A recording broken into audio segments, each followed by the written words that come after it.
You're trading your most valuable asset for what will eventually be pennies. Once you stop wasting time on doing things that aren't worth your time, you will find that you can spend that time doing things that add value to your life.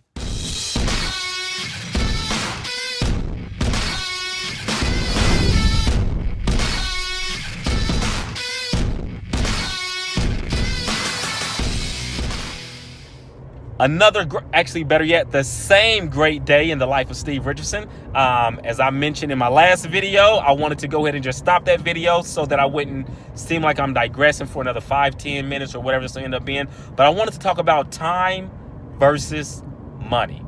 And this is one of the biggest mistakes I've made in my lifetime, is chasing a dollar, chasing a number, chasing an amount. What I've realized, one, the most important thing is that time is by far your most valuable non-renewable asset.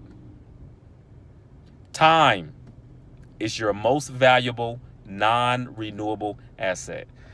You know, I spent when I first started off, my first job was at Joel Mallia's. I worked in the meat department, and I want to say I made either $4.75 or $5.15 when I started, probably whatever the minimum wage was then. But I didn't have any bills, so I wasn't bothered. But from that point on, for a great while, and I've had a lot of jobs, and I mean a lot of jobs.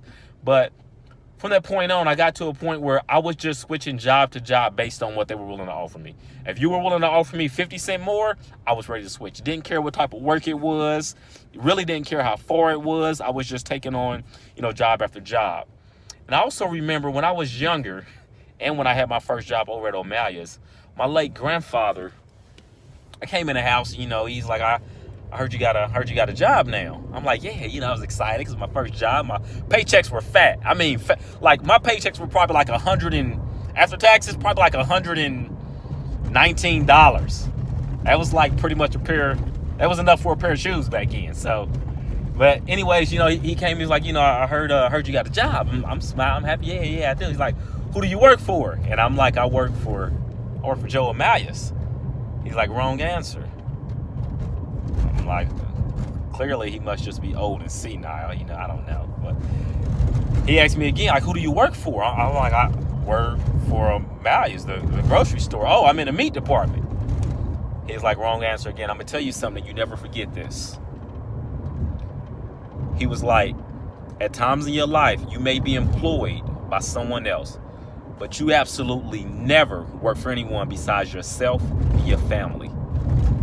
Now, keep in mind, I'm pretty, 14, 15, 16 or something back then. So it didn't really mean a ton to me at that moment, but I've never forgot his words.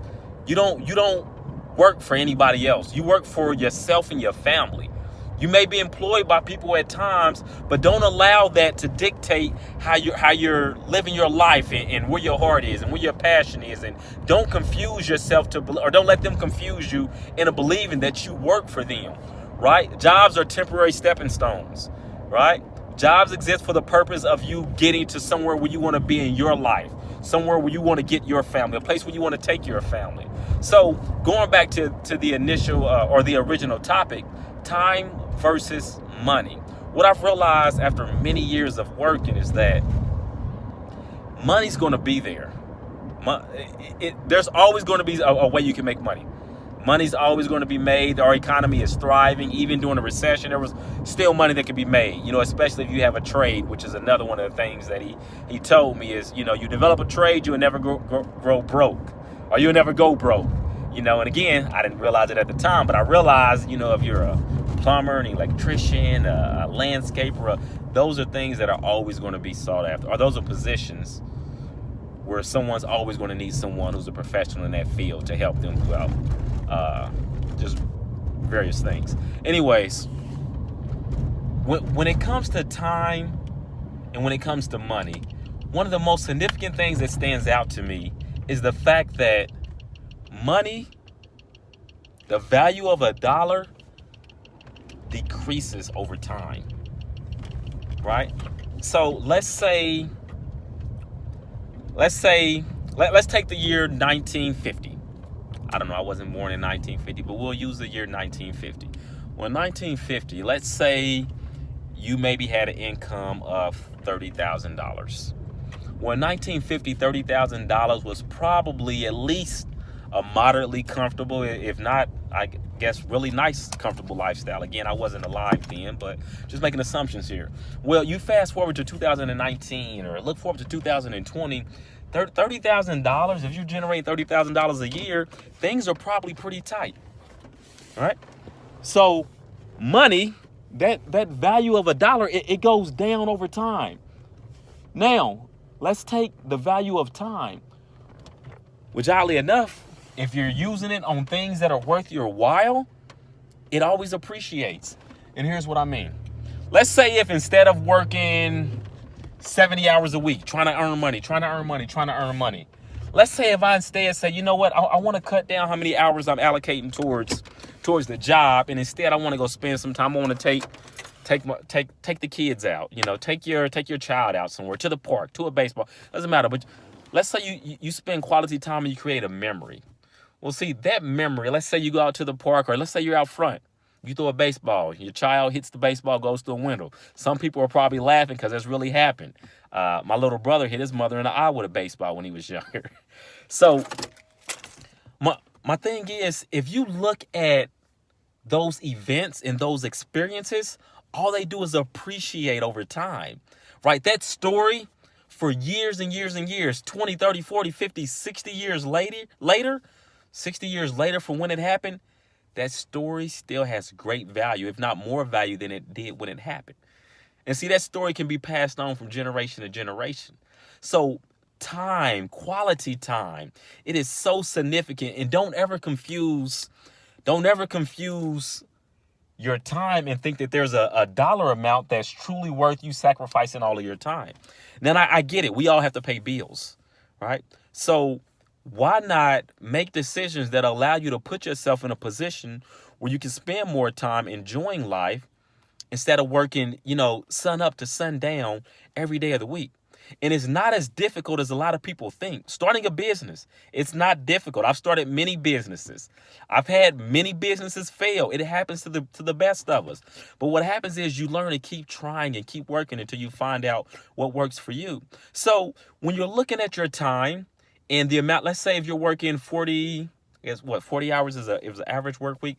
Let's say you've got a position where you're working 80 hours a week and you're making overtime, but all your youthful years are spent on that constant grind, trying to accumulate more money that's only depreciating and going down in value. Like, it doesn't make sense. You're trading your most valuable asset for what will eventually be pennies. All right. And I say all this to say, and tying into my prior video, once you stop wasting time on doing things that aren't worth your time, you will find that you can spend that time doing things that add value to your life. You see how that all ties in? I'm not sure either. It sounded good when it came out, so I just finished that thought. But just make sure you're spending your time doing things of value. And money comes and goes. The longer you're around, I know some of you are been around longer than I have, and hopefully you've already learned this, but the longer you're here, you realize, like, money's not where happiness comes from. All right. I've made a decent amount of money in my lifetime. I've lost a decent amount of money in my lifetime. I've made great decisions. I've made bad decisions. But the moments that are most significant to me are the moments that I've spent with my children, watching my daughters grow, the laughs we've shared. There are things that are just invaluable.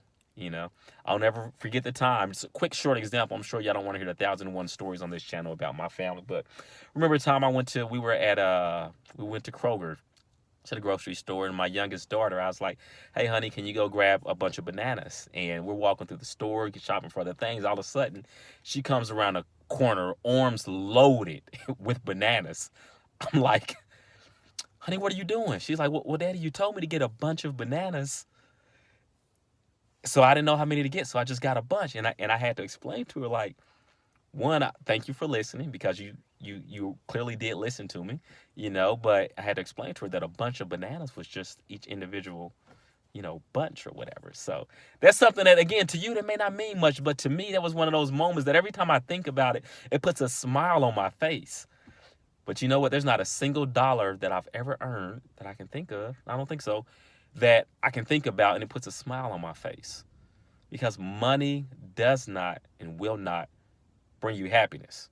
Now, don't get it misconstrued. Being broke will not bring you happiness either. So get out there, get it in, grind, pay some bills, but also find a way where you can make an income that you're comfortable with, and also have great flexibility so you can spend your time doing things that add value to your life and spending it with people you love. That's all I got for today. I'm going to go ahead and sign off. It's been another 10 minutes. It seemed like I start chatting, and before I know it, oh, that's right. I was supposed to work on an intro and an outro video, like Nate Thomas commented below. Yes, I do read all the comments. Do me a favor. Like, subscribe, share, I don't know, copy, plagiarize. I don't know, whatever you do, do something with the video. Thumbs up, thumbs down. I don't know. Let me know you're there. Let me know you're listening. It'll be greatly appreciated. Steve Richardson signing off.